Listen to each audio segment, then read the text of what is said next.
Literally speaking, this figuratively card trick.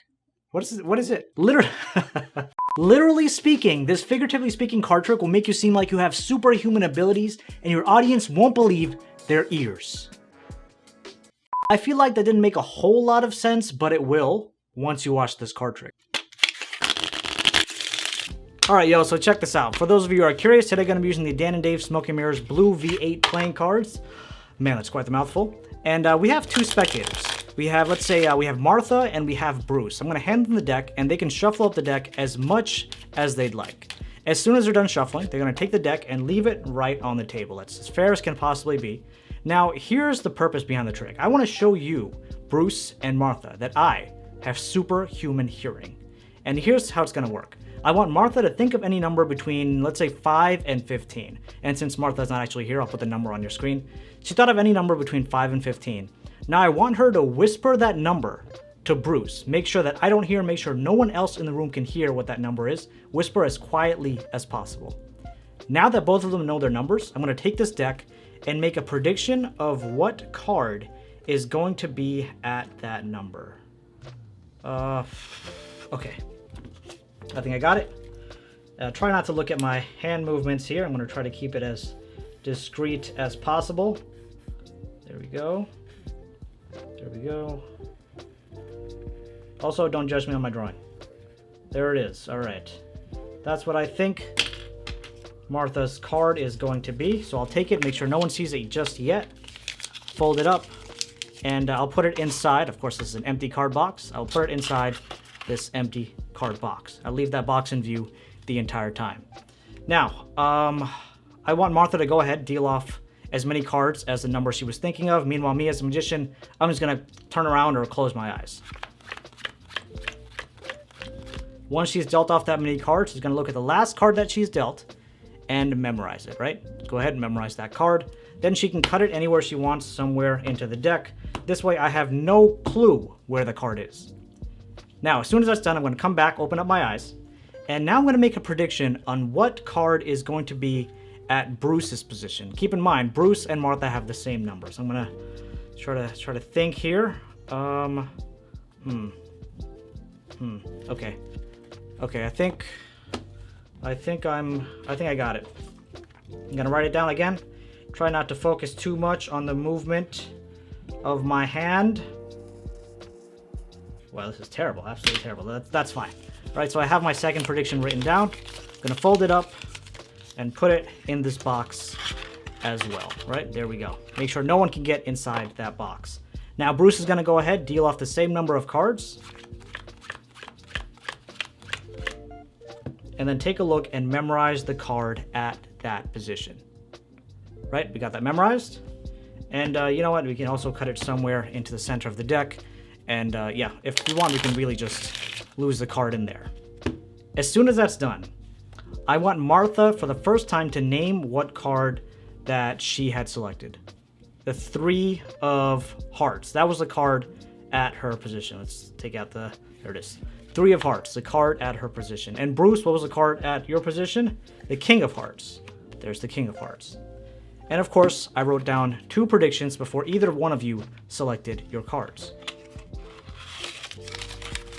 Okay, we have these 2 predictions written down. The first prediction was for Martha.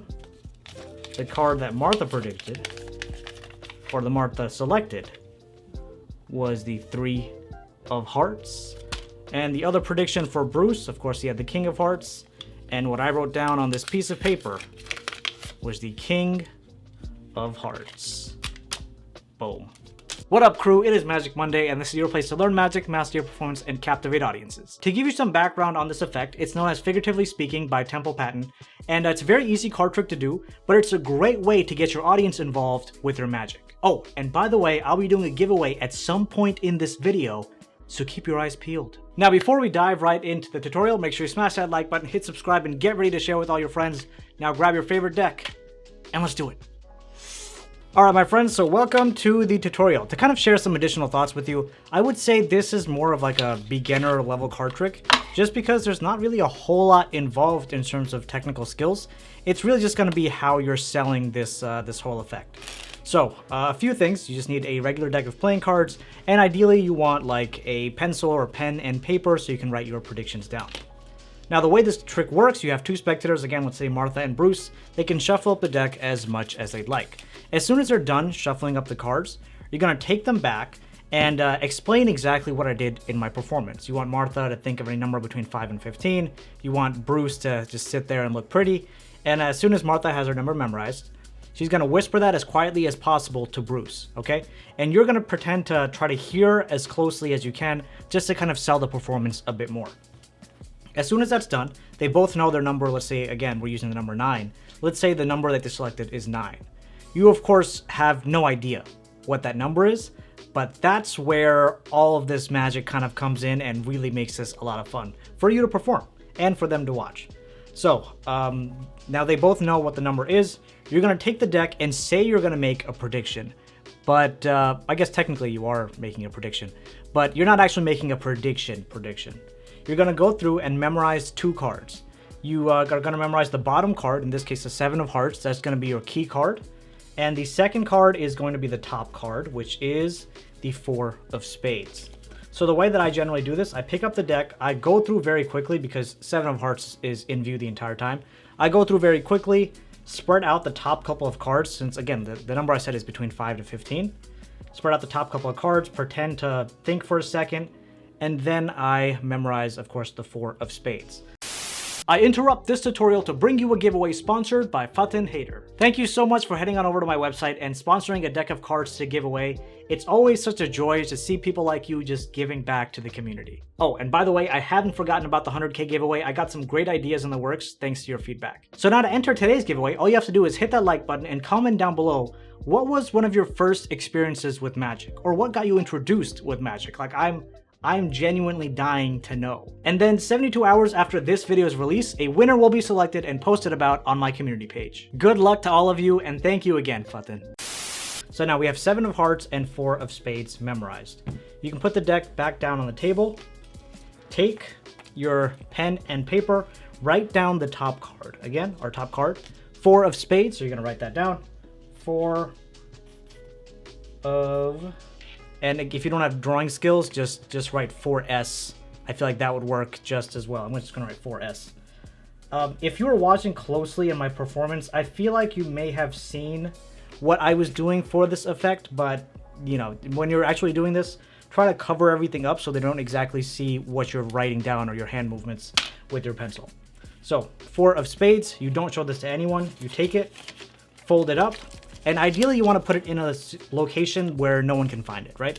So I just like to put it inside the box, or no one can find it, no one can get to it. Put it inside the box. Do I have something in here? I do not. Okay, put it inside the box and close that up. Put that off to the side. That's done. That's card number 1. And now you tell Martha, spectator number 1, to deal off the number of cards she's thinking of. And to be fair, you're just going to keep your eyes closed as she does this. So she deals off 9. 1, 2, 3, 4, 5, 6, 7, 8, 9. Takes a look at the 9th card, takes a look at the last card that she dealt, and it's the 3 of spades. We, of course, don't know what this card is, but truly doesn't matter. That card gets left back on top of that pile, and then the rest of the cards can be put right on top of that, and the deck can be cut one time by the spectator. This way, it seems like they're losing it somewhere in the center, where in fact, all they really did was put it right in front of your key card, the 7 of diamonds? No, it's the 7 of hearts. So you pick up the deck and you say, all right, Bruce, now I'm going to go and make a prediction on what card you're going to select. Of course, they're both the numbers are the same. So what I actually do here is I'm going through. The first thing I'm actually looking for is my 4 of spades. And here's why. Watch. As I go through, I look for my 4 of spades and I find my 4 of spades. And now I can count, including the 4 of spades, 1, 2, 3, 4, 5, 6, 7, 8, 9, and you don't count your key card. So now you know, starting with this card here, the card you initially wrote down as a prediction, starting with that card and ending right before your key card, that's 9 cards. So you know the number the spectator thought of and communicated to each other is 9. And this is something that I probably should have talked about in my performance or mentioned in my performance. I was stupid. But regardless, now you know their number is 9, and now you know the cards that spectator number 1 or Martha selected is the 3 of spades. So from here, I'd like to continue a bit more, but mark where that 3 of spades and 7 of hearts is. Right, go through all that, square everything up, and as I'm squaring up, I grab a pinky break, right below the spectator number 1 or Martha's card, or right above your first key card. So you square everything up, just like this, and get that pinky break. And then you can break the deck at this position. Break off the back cards, everything below the break, put it down on the table, take the rest of these cards, put it down on the table, and say, okay, Bruce, I got your prediction as well. And now what you're actually doing is writing down Martha's card.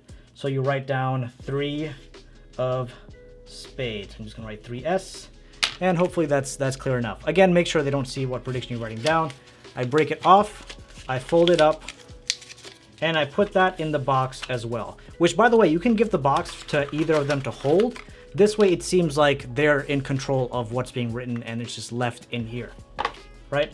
All that's done. Now you hand the deck over to Bruce, and it's pretty much all self-working from here. He deals off 9 cards. Again, you can close your eyes. 1, 2, 3, 4, 5, 6, 7, 8, 9. Takes a look at that card, and it will be the original top card, in this case, the 4 of spades, which you already wrote down.